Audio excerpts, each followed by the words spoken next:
Good morning, good afternoon, good evening, folks. Michael Zuber, one rental at a time, back with the one and only and amazing Anna Kelly. Hi, Anna.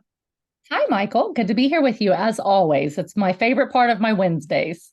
Oh, that is so awesome. I'm glad to hear it. The audience loves you. You've been giving us time for 3 years. It's amazing. You have the biggest playlist on the channel. It's the longest history. It's been awesome. So thank you so much. Thank you. So I have to ask a question. You and I have been in this game of money for 20, 30 years.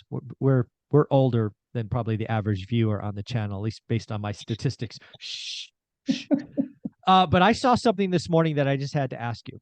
So the 10-year note down again this morning, at least when I saw it last, it was below 3.75. That is interesting to me because I believe the federal funds rate is 3.75 to 4%. So what the heck does that mean? The Fed funds is above the 10-year? That can't be good. That has to be unusual, right? I mean, that's crazy. It is unusual. The other thing is Thank goodness. yeah, it is definitely unusual. And it doesn't surprise me. I mean, there's going to be some volatility in the bond market and the US Treasury market, just like there is in the stock market, because there's still a lot of uncertainty, right? And really what it comes down to is typically the US Treasury is considered to be the risk-free rate of return. It's the thing that it's backed by the full faith and credit of the United States. And whatever that rate is shows people's confidence in the U.S. government and our ability to continue to pay on that note and that bond. And so the fact that it's now below the Fed funds rate is very, very rare. And it usually shows that there's continued uncertainty of where it's going to go. On a positive note, though, it had been closer to 4 a week or two ago. And I think it actually exceeded 4 for a brief time as well. So the higher that rate is, the more investors are demanding for the risk of owning that particular asset. And so as treasuries go higher and higher, it shows that there's more concern about the long-term outlook of the U.S. government and its ability to pay. So if Fed funds rates are going up, people obviously want more for treasuries, right? The Fed fund rates are going up. The fact that treasuries didn't rise really, really quickly showed that at least a lot of institutional investors are saying, hey, while we think there's pain over the next couple of years, we're getting more confident that the Fed is going to start getting a hold of inflation before 10 years from now, such that we're willing to take a little bit lower rate of return than what we were a week ago. I think there's a couple of things that we should talk about and discuss. So historically, there's this, yield curve inversion is talked about a lot. Yes. Most of the time, it's referred to as the 2 and 10, right? The 2 year Yes. above the 10-year, which we have been there for a long time. The one that you really should watch is the 3 month and the 10-year. So I have it up here. I'll just read the numbers as of 8:30 a.m. on Wednesday. So the 3 month is 4.22. The 10-year is 3.73. So that's almost 50 basis points of yield curve inversion. That typically, if you listen to all the talking heads, points to a recession somewhere between 6 and 18 months out. I think that's fair. It's been my history as well. I think everybody thinks 2023 is going to be either it's going to be a recession. What do you think about that? I have one more point, but let's talk about that first. Sure. Yeah, it is a pretty good indicator. I mean, most of the economists use the 2 and 10 spread, but the 3 month, shows even more like over the next few months, how confident are investors and what type of risk premium and a return are they expecting because of their confidence or lack of confidence. So both the 3 month and the 2 year are inverted and have been for a little bit, showing that overall investors, especially institutional investors, do not have strong confidence in continued growth of the U.S. economy. They believe that we're heading into some pain, as Powell likes to say, some softening, and probably some higher unemployment rates, lower growth, and a recession. So I think that the yield curve, I will say this, the 2 and 10 has been the most consistent predictor of when you will have a recession of any other indicator that's tracked. And I think the fact that the 3 month is now there as well it shows that we are most likely in for recession within the next 3 months. We might already be there, right? We're starting to see the layoffs, but again, whether it's declared or not, it's not declared for months into the future. So, we're starting to see recessionary conditions already, but I would bank on, based on these numbers, that probably within the next 2 quarters, we will be in an official recession. Yeah, I totally agree. I called the recession, 9 months ago, that we'd have one Q1, Q2 of next year. It could be Q4, Q1 at this point. I think it'll be housing-led recession, so all of that stuff. I do think there is one more interesting point. I mean, I'm just going to read you some of the numbers since I have them here. The 1-year Treasury is at 4.61. The 2-year is at 4.37. The 10-year is at 3.73. And just for fun, the 30-year, 3.9. Why did I read those? I think not only the recession indicator, I actually think, as a housing person, one of the things that these numbers are telling us is the bond market doesn't believe that the Fed is going to have to go as high, right? If you look at all the indicators pre-CPI, so we're talking Tuesday of last week, people were starting to talk about 6% terminal rate and 10% mortgages Tuesday. That has now left the building. I believe now we're going to hear about, my guess hasn't changed, 5% terminal rate. The highest I hear today is 5.5%, so that's come down. Now I think the range is 4.75 to 5.25. I'm picking 5. But more importantly, mortgage rates. I think we could have seen peak rates, right? That kind of fear the Fed keeps going 75, 75, 75. We've seen margin, right? The 10-year to mortgage rate margin was, almost 3%, or it was over 3% for a time. Historically, it's 1.7 to 2.1, right? So I think what we're seeing is we saw peak fear. I think the bond market is telling us the Fed doesn't have to go as high. That's what I think the bond market is saying. Now, the Fed's going to keep talking tough because they only have 2 tools, the fund rate and talk. But I think the numbers are starting to tack up or stack up that they're not going to go as high. So we're almost done, I guess, is my long rambling statement. Yeah, I hope you're right, Michael. And, looking back at history, the question is, how sticky is inflation, right? How transitory, right? Sticky is the opposite of transitory. Transitory means it's going to kind of go through the system and the Fed will get it under control and then it's going to go away. Sticky means it's here to stay for a while, right? And if you look at just inflation as a whole, I think that numbers are starting to show that it could be trending down a little bit, month over month, 3 month over 3 month, et cetera. The thing that I think we just have to be aware of is the fact that the housing number in inflation is lagged significantly, and it represents housing costs lower than what they really are just because of the formula. So with winter here, right? I actually had snow flurries and sleet here in central Pennsylvania yesterday, and wow. I see no evil. Already. What?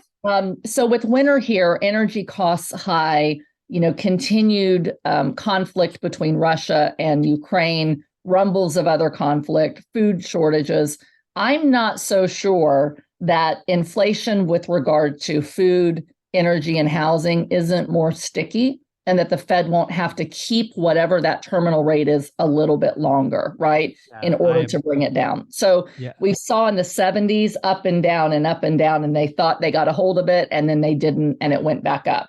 I think some of our demographics are a little softer than they were in the 70s that could keep some of that from happening. But we still have very strong unemployment numbers and very strong wages. And if people continue to be employed and spend, some of that inflation is going to be elevated for a while. Now, I do think it's going to come down, but I don't necessarily agree with those that think the Fed's going to tackle it. It'll be done. They'll stop at 5, and then instantly rates are going to come down.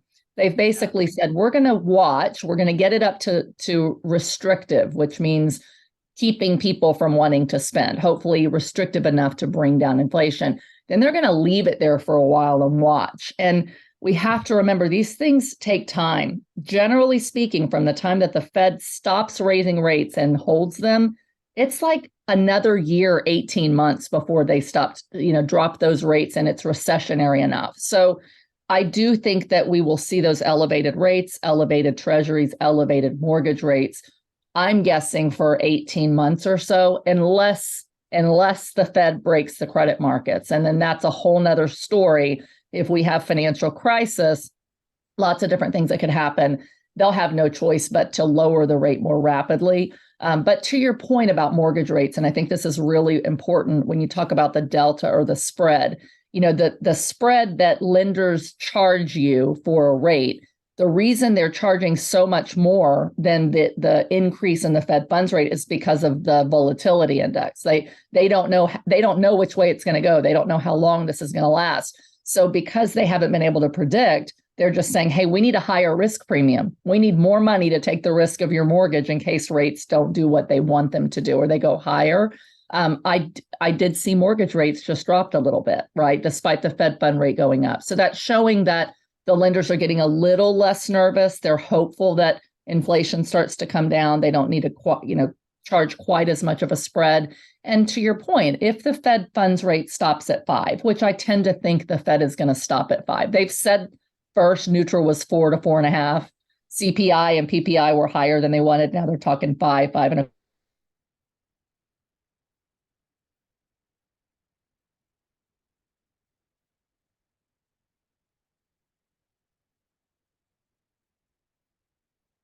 a quarter. I think that means station.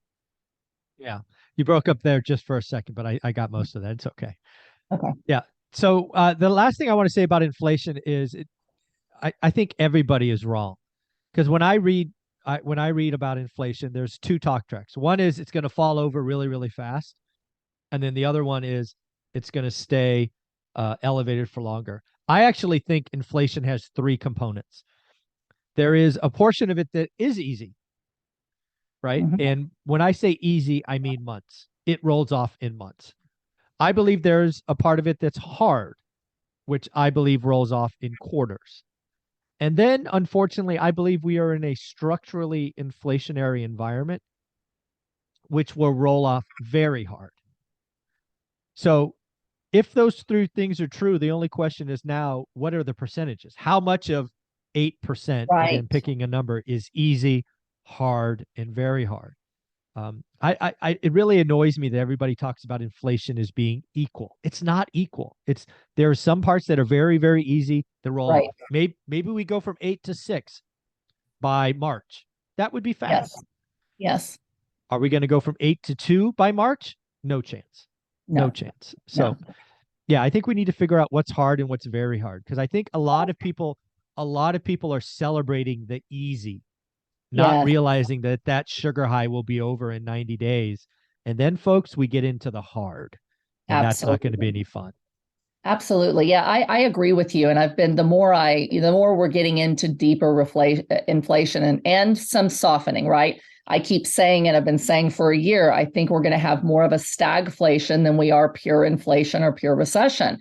And that means that certain parts of the economy are shrinking, like reduced GDP that puts us into a recession, and other parts of the economy are continuing to grow enough to cause inflation, right? And so it's not homogenous across all asset classes, across all areas of the country, all industries, right? And so the core three for me that I see elevated, at least what you called hard, longer than a couple of quarters, right, is housing. Even if prices come down, interest rates are up. It's less affordable. Rents are going up. It's less affordable. Food. There are a lot of food shortages starting to happen, and food is continuing to rise in certain areas and probably will as long as there's supply chain issues and conflict with Russia and Ukraine. And then the other is energy. Coming through the winter, oil producers, gas producers have been disincentivized to keep producing because of clean energy policies that are saying, hey, we're not going to let you keep doing this. We want to switch. So they're not investing money in research and development and efficiencies to drive down energy prices over the long term. So as long as there's this conflict and maybe some reshuffling of supply chains between countries, who's going to produce, who's going to sell, et cetera, I expect energy prices to stay higher too. And then the last thing, the question is wages, right? So people are on I listen to lots of economists, and some say, like you and I, that there are certain parts of the economy where we're going to see elevated inflation probably forever, right? And food, energy, and housing are three of those things, as well as wage inflation, right? Because as we have fewer and fewer people, and the working class demographic has receded, there are less people working today, not the unemployment rate per se, but the labor participation rate throughout the entire world. Demographics are coming down. Working population is coming down. And so that means slower production. But if you have slower production and more jobs, available, less people working, that's going to make wage inflation in the view of many economists a little sticky and keep that elevated. So I think we're going to have this stagflation. I don't think we're going to get back to 2% inflation overall for a couple of years. And it wouldn't surprise me, Michael, just looking at the demographics and listening to lots of economists, 20 years older than I am, 30 years older than I am, that have all the data. If 2% goes away and we say, the central banks say, hey, the new era of inflation is 3 or 4, and it's going to stay there, and a lower growth future over the next decade than what we've seen in the past. So that's kind of my prediction. Whether it's right or not, we'll see. That's awesome. Anna, where can people find you? Great. You can find me here every weekend on my playlist. You can find me social media at Anna Kelly REI Mom and my website, reimom.com. Awesome. Thank you so much.